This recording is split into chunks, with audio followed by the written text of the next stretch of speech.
Welcome and thanks for joining us here on my Man United Hub. Um, I don't know if I could find any adjectives to describe that poor performance against Liverpool at home. Another humiliating defeat at the hands of Liverpool, the arch rivals, of course. Liverpool trying to get to that 20 title mark and possibly to overtake United. And here we are after more than a decade suffering without any titles, couple FA Cup trophies, nothing more than that. And well, you know my position. It's about the Glazers, the ownership before Sir Jim and Ineos, bought about 27% share, in the club. But, we're still suffering the consequences of the Glazer control. After years, after Sir Alex retired, years of just spending money badly on the wrong type of player, on trying to find a coach and not supporting the coach with that type of, recruitment that it was needed, looking out for the commercial aspects of the club, but not the product on the field, which is the most important thing for a football club. So here we are again. We seem to be going over that same cycle again, and this was just another defeat at the hands of Liverpool and a humiliation at home. And you could see that, after,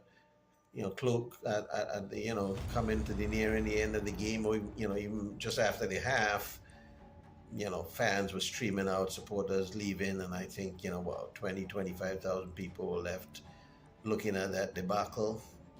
And there's lots to talk about, of course, within the game, and we'll do that. So stay tuned, and let's get into it right now. Okay, so let's go into the game itself, and obviously we start with the two mistakes in the first half by Casemiro that led to 2 goals. Now, it would be the easy way out to say that it's all Casemiro's fault. Obviously, he gave up possession. Obviously, he didn't take care of the ball. There was a turnover, and it resulted in the 2 first half goals. But it's a team game, isn't it? That's what everybody says. And while criticism of Casemiro is justified, there's still a defense behind him that needs to do their job. So the question is, what happened? And, at this point, I don't really need to put up any images and point out the lack of, covering players in the box, or, how many United players were there and how the cross came in. We were outplayed, outgunned, sloppy turnovers, sloppy defense.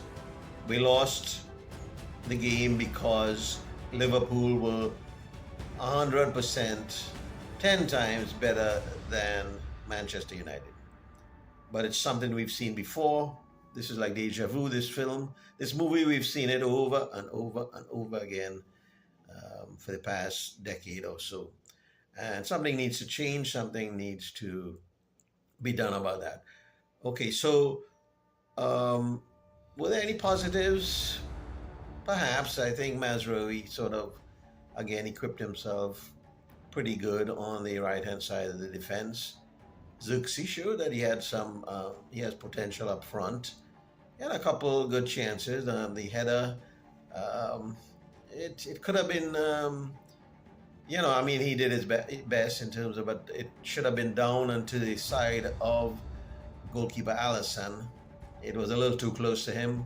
Could have made maybe, I don't know, some difference, but I don't think it would have changed the outcome, obviously.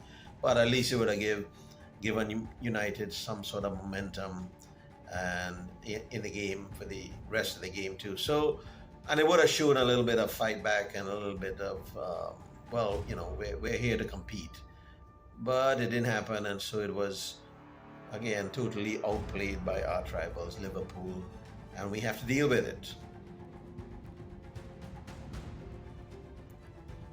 And Dillit too, I think he did a decent job in the back, with Martinez.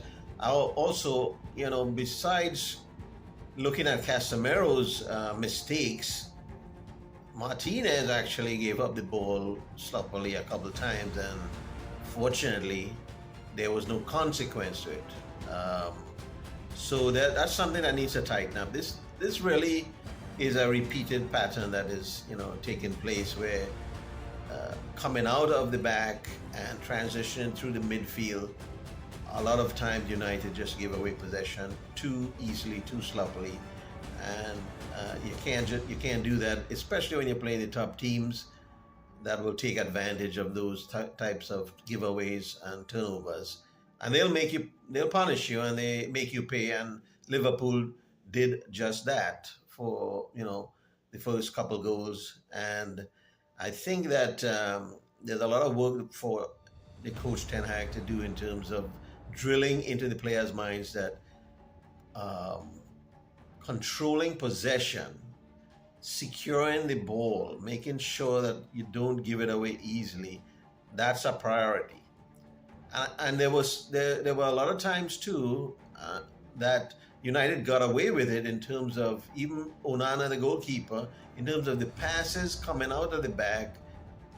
You put in the intended receiver in a very difficult position, because maybe an opposition player is coming close to challenge.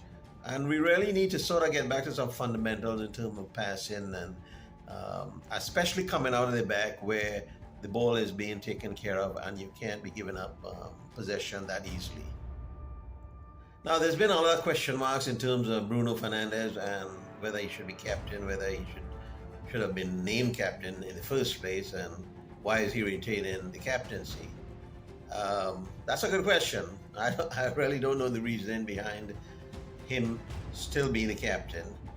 In fact, was he substituted in the second half? Because I certainly didn't hear his name called a lot in the second half. It seems he just went missing in action. He certainly didn't have a good game, but it's fair to say that nobody on the United team had a good game. But he in particular, because he's the one that really creates the chances. He's the one that makes the plays, and he could be a game changer. Unfortunately, he sort of just was missing in action in the second half, and then with Fernandes, there's a body language thing where shoulders go down, there's frustration, there's a lot of gesticulation and body moving around and stuff, because things are going badly. Well, you've got to buck up and deal with what is going on around you and lead the team if you're going to be captain, and that, I think that needs to be looked at in terms of who is going to be the captain going forward. Now, from a coaching perspective, Erik ten Hag is basically on thin ice, in my opinion. That was not just a loss to rivals Liverpool, it was humiliating. Totally outplayed, totally out-strategized, if you want to put it that way, from a coach who just came in his first few games with Liverpool, and he schooled Ten Hag in terms of how to play, in terms of attacking football, in terms of passing, in terms of intricate passing, and getting the ball forward and making the opposition pay for sloppy mistakes. So Ten Hag, I think, needs to look at himself in the mirror. And I personally don't think he's up to the job. I don't think he's an elite coach. I think that he just has probably a couple months in which to prove himself. The next few games are going to be critical. I don't think there's any easy game for Manchester United in this league anymore.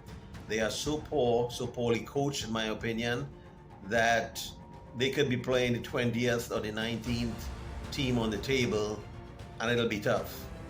You won't know what to expect. There's no easy games. There's no sure wins for Manchester United. And that's not something new. I'm not saying that Ten Hag is the quote unquote blame for this situation, but he certainly has not made things better. In fact, did okay first season. Last season was a disaster in spite of winning the FA Cup, and this season it looks like so far more of the same. And I don't want to hear anyone say it's still early. It's still early in the season.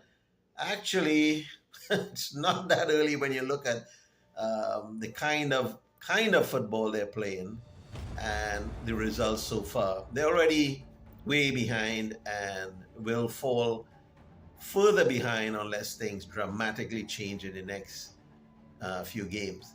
He has to go on a run of wins, and even if you come up against a top team, top six team, and you draw, that's okay. But you have to be winning some games in the next few months. If he doesn't, and if things don't improve, I can see that before Christmas or the end of the year, he'd be out of a job.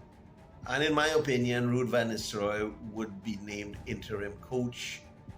And if he does change fortunes for the team, he could take on the position as the head coach. But I'm speculating, sort of maybe a hope or wish. In fact, I would think that even if United lose games, but they show some attacking intent and score some goals in terms of bettering the goal difference, I think that'll be attributable to Ruud himself. So let's see what happens. Critical next couple of weeks too because of the international break. Some players obviously going on international duty, but there has to be a lot of work done on the training ground to prepare for the upcoming fixtures, both in the league and elsewhere, like the Europa and stuff like that. So I don't know if I'm that optimistic. Of course, as a diehard supporter, I'm always hoping for the best, but it's very difficult to do so at this point in time. But we'll see what happens. So thanks for joining us. I'm glad you're tuning in. And please don't forget, subscribe and share the content and like the videos. I'm really grateful for your support, and keep watching, and we'll keep you informed on what's happening at United. Thank you very much.